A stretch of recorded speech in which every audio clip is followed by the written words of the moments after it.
What's up, YouTubers? Y'all see what we got in front of us? We got part 2 of She Mocked the Animal. Seconds later, it attacked. If y'all haven't tapped into part 1, I suggest y'all slide over there. I'm still kind of thrown off about that whole little situation from part 1. I mean, that shit really messed my head up a little bit. That shit had me having nightmares of me getting attacked by a hippo. I'm not lying. Make sure y'all got y'all snacks, drinks, whatever y'all need to get right. Let's see what's going on. Biological material, they can remain motionless for hours, waiting for prey to move within range.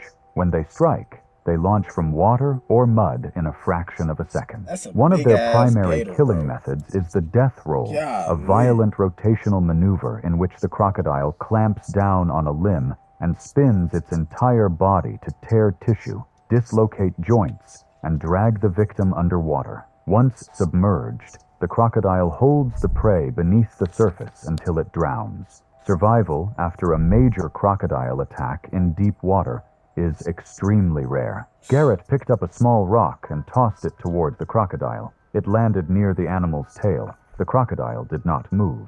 He picked up another rock and threw it closer to the animal's head. It struck the mud inches from its snout. The crocodile lifted its head, turned its body, and slid into the river. Within seconds, the animal was gone beneath the brown surface. His girlfriend told him to step back from the river. Garrett did not step back. He walked closer to the shoreline.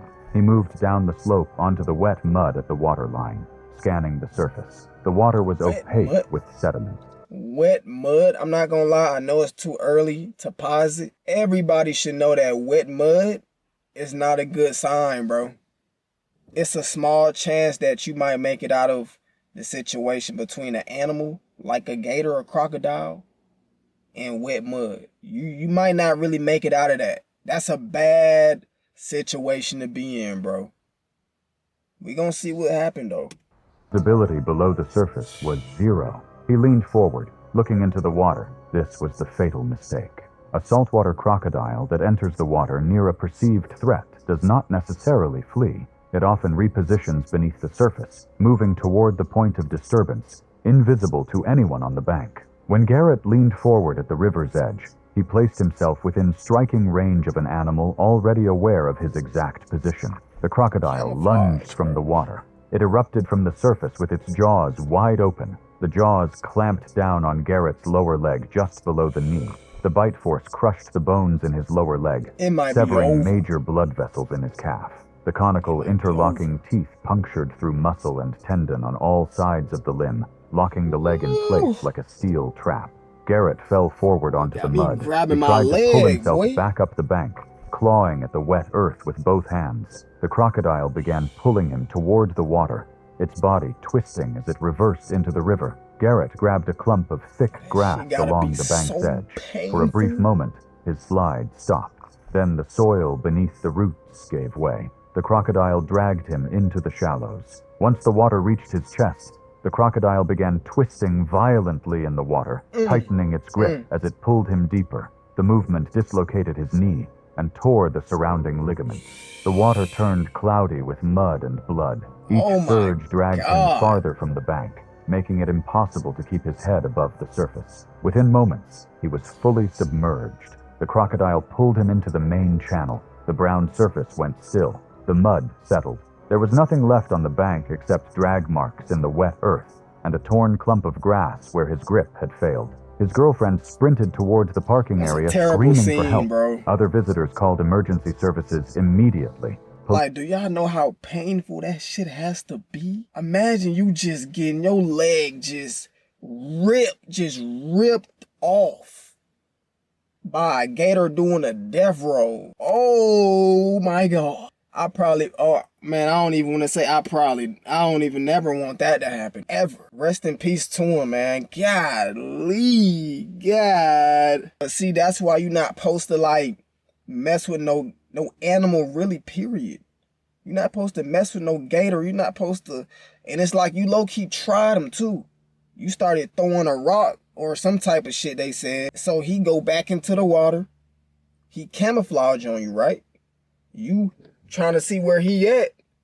You don't even know the whole time, nigga. He right there. Golly, bro, that's a bad situation to be in, bro. Park rangers were Oh my notified, God. and a search began later that day along the river system. Boats moved slowly along the banks while rangers scanned the water for movement. His body was later recovered during the search operation, several kilometers from the original attack site. The cause of death was drowning combined with severe crushing injuries. The wounds to his lower leg were consistent with a prolonged bite hold and violent underwater struggle. Additional trauma to his torso indicated secondary bites while he was submerged. The investigation confirmed all warning signage was in place. Witnesses described Garrett throwing rocks at the crocodile before approaching the waterline.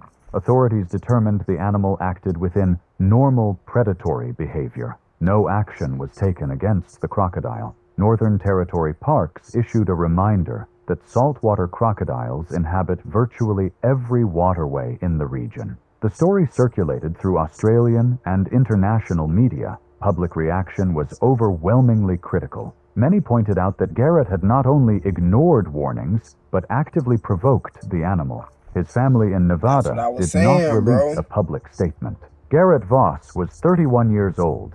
He died leaning over water he could not see through, looking for an animal that was already looking at him. Garrett thought throwing rocks at a crocodile was harmless, until the river pulled him under and never let go. But you don't need to be standing at the edge of a river to make a fatal mistake. Sometimes the most dangerous animal isn't hiding beneath the water. It's lying right across your path, rattling a warning you should never ignore. Ben Skiff heard that warning. He just didn't listen. It was May 6th, 2015, All right, let's get into the and next the morning one. heat had already begun pressing down across the Florida Everglades, turning the air heavy and wet before the sun had fully cleared the tree line. The Everglades stretch across the southern tip of Florida, in a vast, flat expanse of sawgrass prairies, cypress swamps, mangrove forests, and slow-moving freshwater marshland that covers over 1.5 million acres. From a distance, the landscape looks peaceful, but beneath the surface of the water, under the roots of the mangroves, and along the edges of every dirt trail that cuts through the marsh, the Everglades contain one of the most dense populations of dangerous wildlife in the continental United States. And I feel like I only been by like one time, but I feel like that was probably like, bro, I probably was about like 10, 11 years old, bro. I say this, the Everglades, and I say Lake Okeechobee. Lake Okeechobee, bro. Bro, it go down out there in that water, in nature, in the woods, no matter where it's at, it go down, bro. And on the Especially dry with them ground between the rattlesnakes and swamps, gators and lying shit, perfectly like, oh my. still across footpaths and sandy clearings, one of the most dangerous venomous snakes in North America waits in silence. The area where the trail began was remote.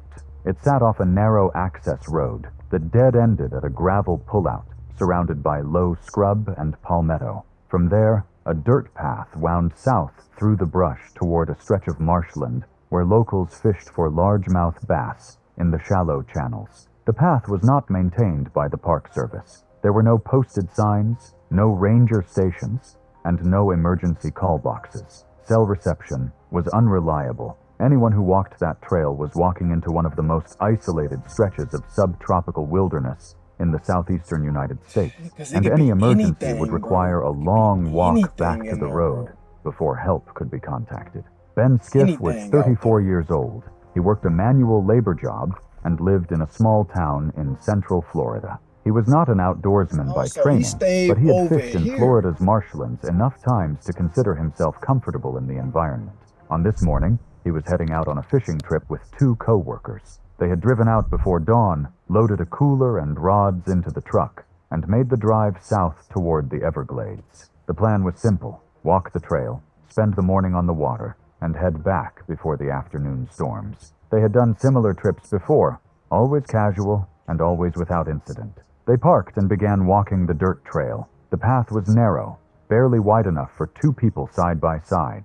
Tall grass and palmetto pressed in from both sides. The ground alternated between dry, sandy patches and dark, wet mud. Mosquitoes hung in clouds over the wetter sections. It was the kind of trail where every step required attention, and where dense brush on either side could conceal anything within a few feet of the path. About 20 minutes in, the man at the front stopped. Lying across the trail Stretched out in a loose coil on dry sand was a large eastern diamondback rattlesnake. The eastern diamondback is the largest venomous snake in North America. And I feel like I low-key ran across these a long time ago, bro. I was probably like 9 years old. I don't know if y'all heard. I mean, I'm pretty sure y'all know about the bike trail. I was on a bike trail with my kinfolks, and I never forget, I wasn't paying attention. I'm riding my bike. It's a whole Northern Diamondback, whatever, python type of snake. I'm like, hold on, man. I almost got snapped. Because, 9 times out of 10, a snake is not finna just let you just walk past them and he just don't strike you at all. I don't know no snake that do that, bro. So it had to be God watching over me at that point, because Adults commonly reach 4 to 5 feet, with the largest exceeding 6 feet and weighing over 10 pounds. Their bodies are thick 6 and feet, muscular, boy. covered in Damn. dark diamond-shaped patterns that provide near-perfect camouflage against sandy ground and leaf litter. They are pit vipers, equipped with heat-sensing organs that detect body heat with extraordinary precision. Their fangs are long, hollow, and hinged, designed to snap forward during a strike. When a diamondback bites, the fangs deliver a massive dose of hemotoxic venom, a chemical cocktail that destroys red blood cells, breaks down tissue at the cellular level, and causes severe tissue damage and internal bleeding. A single you're bite done can for. deliver enough venom to kill a grown man if You're done. untreated. The snake does not chase. It does not constrict. It strikes, injects, and waits. The two co-workers stopped several feet away. The snake's thick body was motionless on the sand, its triangular head resting flat. The rattle at the end of its tail was visible, but silent. The snake had not yet reacted. Ben did not stop. He walked past his co-workers and moved closer, gesturing dismissively toward the animal. He waved his hand at it like he was shooing a stray dog. He stomped his boot against the ground and made loud noises, treating the animal like a nuisance blocking a sidewalk rather than a loaded weapon lying in the sand. Exactly. His co-workers called. Exactly. Let me be walking out there and I see that. Hand me the firearm so I can get him up out the way.